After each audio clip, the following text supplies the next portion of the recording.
Phoenix Audio presents Sex and the Married Girl, From Clicking to Climaxing, The Complete Truth About Modern Marriage, written and read by Mandi Norwood. Prologue.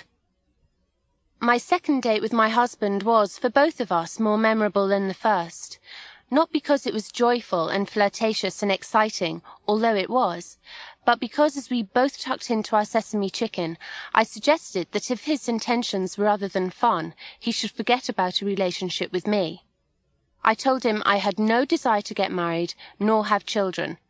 Perhaps I might, maybe, in the far-off future, but for now I was doggedly pursuing adventure, travel, and a career in publishing, and I was unwilling to compromise or sideline it for the sake of marriage. Coming from a family in which divorce always followed marriage, I inevitably reached adulthood considering the whole process a painful waste of time. My mother was divorced before she was 30. My aunt, her only sibling, was divorced too.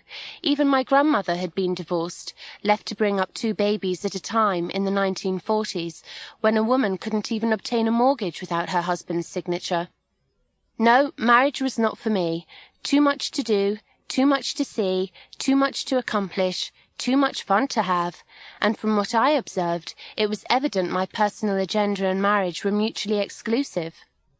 Then, of course, I fell in love with Martin. We married 5 years after that memorable second date, 2 years after the birth of our first daughter, Rosie. Martin had assured me that he and my dreams could coexist, which, it turns out, is true, but that we are still married I consider a small miracle. I tentatively regard my marriage a success story, not simply because it has survived several years. Most marriages that fall apart do so before they reach their 7th anniversary. I regard it as a success story because I have continued to pursue my ambitions and retain my identity. I feel that being married has embellished my life and sense of self rather than compromised it. But my marriage is not devoid of conflict. Although Martin and I share the same sense of humour and values, there are epic differences between us. I'm fiery. He's laid back. I believe I have power over my destiny, while he's more content to allow fate to take its course. I'm impatient. He'd put the Pope to shame.